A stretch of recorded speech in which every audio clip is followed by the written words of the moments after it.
बिस्मिल्लाहिर्रहमानिर्रहीम। अस्सलाम वालेकुम नाज़रीन। सबसे पहले तो मुझे इंतहाई एक तकलीफ़ दे खबर शेयर करनी पड़ रही है। मेरे लिए तो बहुत तकलीफ़ दे है, क्योंकि जिसका थोड़ा से भी अल्लाह और अल्लाह के रसूल सल्लल्लाहु अलैहि वसल्लम से ताल्लुक़ है, जिसने कुरान का मुताला कर रखा है, उसके ऊपर तो ये ऐसी खबरें क़यामत बन के टूटती हैं। फेडरल शरीयत कोर्ट ने सूद के ख़िलाफ़ फ़ैसला दिया था, बल्कि मुझे याद नहीं पड़ता कि नवाज़ शरीफ साहब का पहला दौर था 92 में या 97 में उनका फ़ैसला आया, तो उस वक़्त नवाज शरीफ गवर्नमेंट ने जाकर सुप्रीम कोर्ट में जाके वो फैसला सस्पेंड करवा दिया था। मैं इस पर तबसरा बाद में करता हूँ।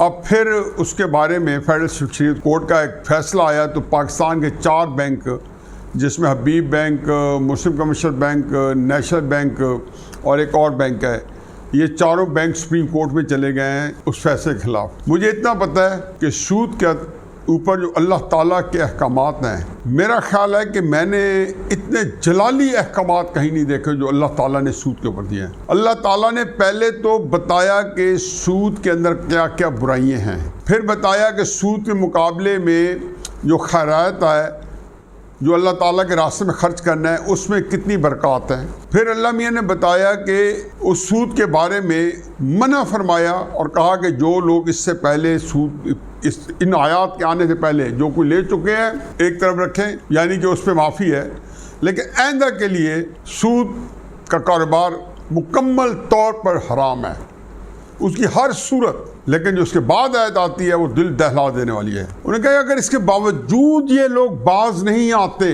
तो ए नबी इनसे कह दो कि इनके खिलाफ अल्लाह मियाँ की खुली जंग है। अल्लाह ताला फरमा रहे हैं कि कुरान हकीम में सूरह बकरा में कि इनको कह दो कि इनके खिलाफ खुली जंग है। अल्लाह ने जंग का ऐलान किया हुआ है और आप अल्लाह के मुकाबले में जाके सुप्रीम कोर्ट हो पाकिस्तान का, या शहबाज शरीफ साहब की हुकूमत हो या इससे पहले हुकूमतें हो, इनको पता है कि इन्होंने अल्लाह मियाँ के पास जाके क्या जवाब देना है। इन्होंने आज तक पाकिस्तान बने आज तक मुतवाज़ी निज़ाम पैदा नहीं किया, हालांकि बहुत सारे इकॉनमिस्ट उन्होंने इस मुकाबले में निज़ाम दिया। बड़ी तकलीफ दे बात, बहुत ही मेरे लिए बाकी चीज़ें भी बहुत परेशान रखती हैं, लेकिन इस चीज़ ने मुझे सही मानों में ज़हनी दिली सदमा दिया है और मुझे बहुत तकलीफ पहुंचाई है जिस्मानी तौर पर। दूसरा है चौधरी शुजात साहब की फैमिली के अंदर पिछले कई दिनों से आपके सामने है। 3 दिन पहले चौधरी वजाहत हुसैन, जो चौधरी शुजात हुसैन साहब के सगे भाई हैं, पब्लिक में आके बताया और अल्टीमेटम दिया, और फिर उनके बाद अपने भतीजे को आड़े हाथों लिया, सालिक साहब को, और फिर तारिक बशीर चीमा साहब के इल्ज़ाम लगाया कि हमारी फैमिली को तुड़वा रहे हैं।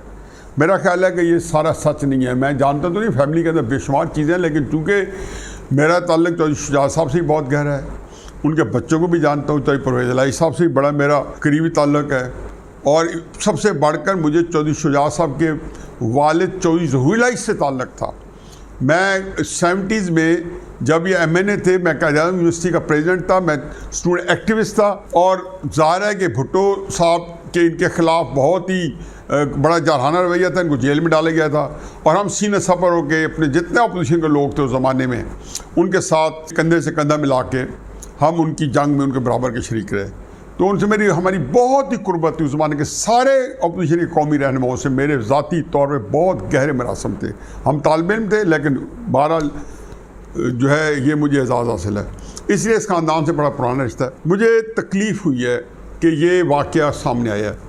इसमें 2 राय नहीं है कि परवेज़ इलाही साहब की इमरान खान साहब के बारे में जो ओपिनियन है, बाकी को छोड़ें, पिछले 3 साल के अंदर परवेज़ इलाही साहब ने, जबकि उनकी हुकूमत के साथ वो पूरा एक ताउन कर रहे थे, कौमी असम्बली में उनकी 5 सीटें जीती, वो इमरान खान साहब के इत्तेहादी थे, उनको मुयस्सर थी काफिले की, पंजाब के अंदर उनके बुज़ुर्ग भी थे और ख़ुद वो स्पीकर थे, फिर भी उनके जो इंटरव्यूज़ थे उसके अंदर वो कड़वी कसीली बातें इमरान खान साहब के बारे में करते रहते थे और सामने आती रहती थी। इमरान खान साहब मुशर्रफ साहब के दौर में जब उनको गुस्सा आता था तो ललकारते थे, गरजते बरसते थे और कहते थे ये पंजाब का जो सबसे बड़ा डाकू है वो परवेज़ इलाही है। और ये इमरान खान साहब कोई सतही बातें नहीं करते, वो जो बात है अपने आप को अजबर करवाते हैं, दिल में रखते हैं, और उसके ऊपर जो है वो एक खलूस दिल से उस वक्त तक अमल करते रहते हैं जब तक उन्हें यू टर्न नहीं लेना होता। खैर इसने खासा एक वजह नज़ा डाले रखी। फिर मुझे याद है कि मैं 2011 के अंदर 12 के अंदर मेरा ख्याल था कि इमरान खान साहब के करीब लाया जा सकता काफिले को, और मेरे इनसे मरासिम थे। तो मैंने इमरान खान साहब को दस्तबस्त अर्ज़ की कि चौधरी शुजात साहब से आपकी एक मीटिंग कराई जाए। तो इमरान साहब ने उस वक्त कानों को हाथ लगाए कि इसका मतलब यह है कि मैं चौधरी शुजात साहब से, जो कि उनकी फैमिली के अंदर एक बहुत बड़ा एक मौज़ज़ या गॉड फादर या पैट्रियर्क की एक हैसियत रखते हैं, फादरली फिगर है उस सारे ख़ानदान की, इमरान खान साहब और चौधरी परवेज़ इलाही साहब को तो देखना नहीं चाहते थे। यही बात चौधरी परवेज़ इलाही साहब का था और ज़ाहिर है उनसे हमारा दोस्ताना था, लेकिन उसको भी छोड़ें। चौधरी परवेज़ इलाही साहब ने जब इमरान खान साहब के खिलाफ वोट ऑफ नो कॉन्फिडेंस आ चुकी थी, उनके 2-3 इंटरव्यूज़ आए, एक माहिर बुखारी के साथ आया, तो उसके अंदर उन्होंने जो बातें कही उसके बाद कोई कसर नहीं रह जाती थी। फिर ये भी बात तय हो गई थी कि परवेज़ इलाही साहब का मामला जो है PDM के साथ और अपोजिशन के साथ पीपल्स पार्टी का तय हो गया था। जरदारी साहब जो है शुजात साहब को भी मिलने जा रहे थे और वैसे भी उनके पुराने तल्लुकात थे। जरदारी साहब के कोलिशन पार्टनर रही है काफली 2008 से लेकर 2013 तक। तो इसके बाद अगर परवेज़ इलाही साहब आखिरी दिन तरीके साहब से चले गए हैं, तो इसका मतलब है कि सारी बुराई PDM में नहीं थी या कुछ शरीफ बरादरान के अंदर नहीं थी, या जो वजह बताते हैं अगर वजह होती तो परवेज़ इलाही साहब के मामला जो तय ना हो चुके होते, ये सारे मामला तय हो चुके थे। तकलीफ देह बात है कि बहरहाल उनको वहाँ गए और सब कुछ शश्तर कर दिया। तारिक बशीर चीमा मेरे बहुत गहरे दोस्त हैं।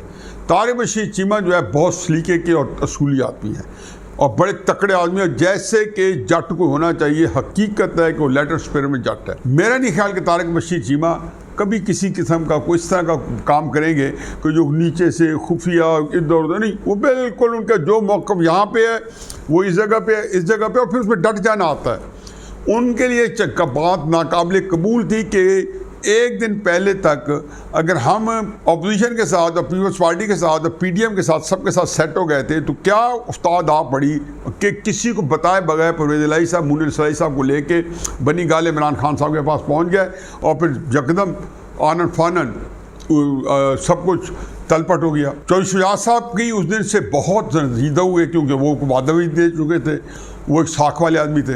मुझे खुद समझ आया कि ये परवेज़ इलाही साहब का जो ये रूप है, ये मेरे लिए भी एक हैरान कुन था कि किस तरीके से आया। मुनीर इस्लाही साहब ने कोई फैसले किए जो गलत भी थे, उन्होंने उसको ओन कर लिया, उसकी ओनरशिप ले ली। बहरहाल अल्लाह मालिक है। लेकिन आज की खबर ये है कि फैमिली के अंदर रिप्रोचमेंट जो है उसकी, जो कि बहुत वेल विशर है, इन लोगों के इतने वेल विशर मौजूद हैं। मसलन मेरा बस नहीं चलता, मेरे इतने औकात नहीं है, अगर मैं भी जाके लोगों को इकट्ठा लाता तो मुझे पता चला है कि पिछले 2-3 दिनों से और पिछले आज और फिर अगले 2-3 दिनों में ये इनके दरमियान एफर्ट्स तेज़ हो रही हैं और सबको इकट्ठा किया जा रहा है। वजाहत साहब का गुस्सा तो मुझे बिल्कुल नहीं समझ नहीं आता कि अपने सगे भाई और वही चौधरी शुजात साहब जैसे, और वो भी जो है बिल्कुल नागुफ्ता बेसेहत के साथ वो मौजूद हैं, उनको इस तरह के सदमात पहुँचाना। और सालिक साहब जो है definitely Chaudhry Salik Hussain is a gentleman, और बाकी मामलात उतने स्टैंड अच्छा भी हो सकता है, बुरा भी हो सकता है। तो उम्मीद भी की जा रही है और इंशाअल्लाह बड़ी जल्दी हम खबर भी सुनेंगे कि मामलात तय हो गए हैं। ये बात हतमी है कि 17 जुलाई तक के जो इलेक्शन है, ज़िमनी इलेक्शन है, उसका इंतज़ार किया जाएगा।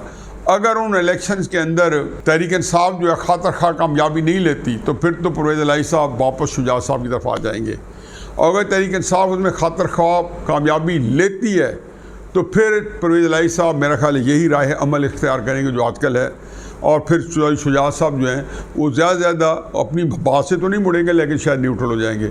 लेकिन फैमिली जो है वो उनके दरमियान में एक रिप्रोचमेंट जो है शुरू है। इमरान खान साहब आज लाहौर हैं और वो अपने ज़िमनी उनकी 4 सीट्स पे यहाँ पे PTI इलेक्शन लड़ रही है, और जो पहले इनके PTI के लोग जो डिसीट हो गए थे, जिनके पास PTI के टिकट से, और उन्होंने अपनी हमदर्दियाँ या अपनी जो लॉयल्टी से चेंज की, आइन के मुताबिक वो डिसीट कर दिया गया, इलेक्शन कमीशन ने उनको डिसीट कर दिया, अब उनकी जगह इलेक्शन हो रहे हैं। तो उन्होंने आज मेरा ख्याल है कोई 3 जलसे तो मैं देख चुका हूँ, 1-2 शायद और भी करे रात गया तक। तो जलसे तो नहीं कहना चाहिए, जलसे कहना चाहिए। एक जलसे में तो शायद एक यहाँ पे शादी हाल में किया गुलबर्ग में, उसमें कुछ 400-500-700 बंदा था। फिर सबसे बड़ा जलसा जो है अभी कोई 15-20 मिनट पहले वो एक जगह कर रहे थे, और वो भी मेरा ख्याल है कि जलसे से मैं अंदाज़ा लगाया वो 2500 का क्राउड था। इमरान खान साहब की कल परसों से बड़ा ढिंढोरा पीटा जा रहा था कि वो लाहौर आ रहे हैं।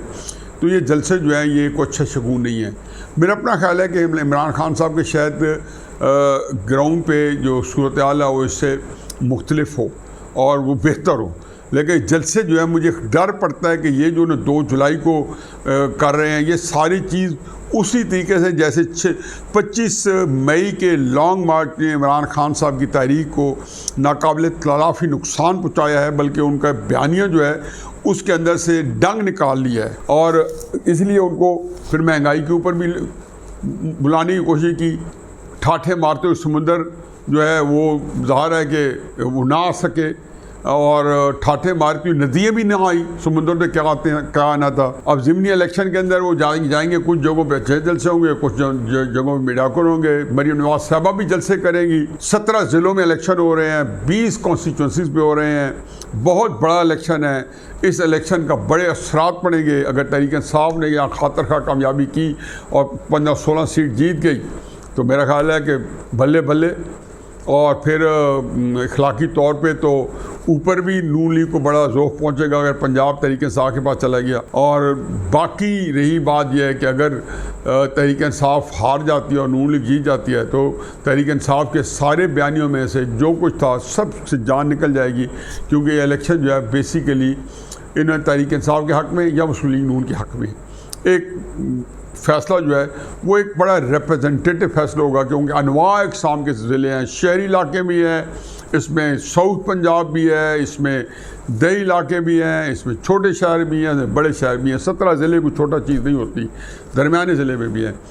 तो नारे उनके वही हैं कि ग़ुलामी नहीं आज़ादी।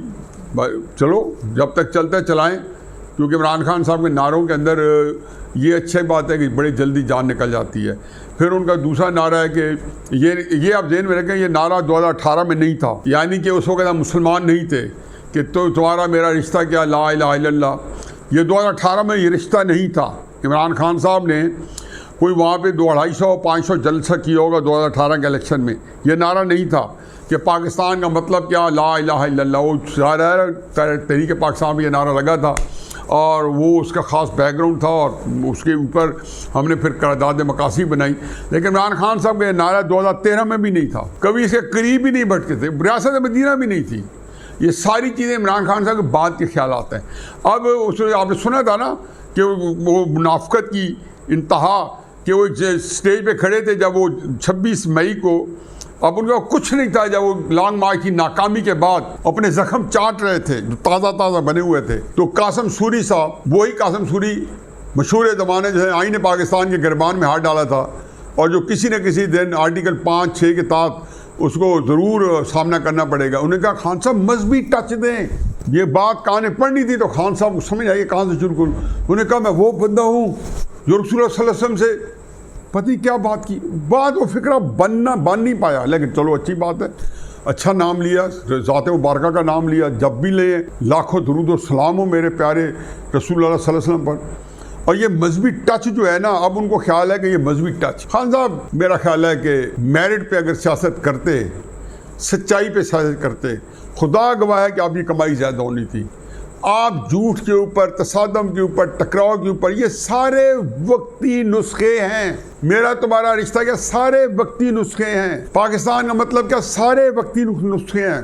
और आखिरी बात, मस्जिद रसूल सल्लम की मौजूदगी में अब्दुल्ला बिन उबय ने भी बनाई थी, जो रसूल सल्लम ने अपने हाथों से मस्मार की थी, और सबसे बड़ा मुनाफिक का दर्जा मिला था उसको। मस्जिद बनाना अगर कोई इश्यू होता, ये नारे लगाना होता, और इससे आप जो है अपने आप का अपना कोई इस्तेकाक साबित करते, तो ये चीज़ें मैंने आपको बता दी हैं कि आपके सामने पड़ी हैं। और हदीस मैंने कल भी सुनाई थी, अपनी सहूलत की आप हदीसें सुनाते रहते हैं। मैंने कहा वो नहीं सुनाते कि आपको 1-2 हदीस याद करिए, क्योंकि आप इस सियासी तौर पर इस्तेमाल करना है, क्या ही गंदा कारोबार है। बहरहाल ये ज़िमनी इलेक्शन जो है इमरान खान साहब के, मेरा अपना ख्याल है कि इमरान खान साहब जो है इस ज़िमनी इलेक्शन में से वो नताइज हासिल नहीं कर सकेंगे जो वो तवक्को है। 6-7 सीट शायद उनके हिस्से में आएँ, और 12-13 सीट्स जो हैं शायद मुस्लिम नून के हिस्से में आएँ, क्योंकि ये सारी सीट्स कमो पेश तहरीक इंसाफ की अपनी सीट्स हैं। ये मत भूलें कि 20 की 20 तहरीक इंसाफ की अपनी सीट्स हैं। स्वात के इलेक्शन में आज तहरीक इंसाफ जो है ANP की सीट थी, वो खाली हुई, तहरीक इंसाफ उसको लीड कर रही है। पिछले कुछ अरसे से उसने जब से बयानिया दिया KP के अंदर इमरान खान साहब जो है तूती बोल रहा है, अच्छा खासा रोबदाब है, वहाँ सीट जीत जाए। उसका एक अच्छा फ़ायदा होगा, 17 तारीख को अगर इमरान खान साहब को अगर अपनी मर्ज़ी के नताइज ना मिले तो ये सवात की सीट अगर जीती हुई तो ये नहीं हो सकेगा कि ये तो मंजूर है और 17 तारीख का इलेक्शन जो है नामंजूर है।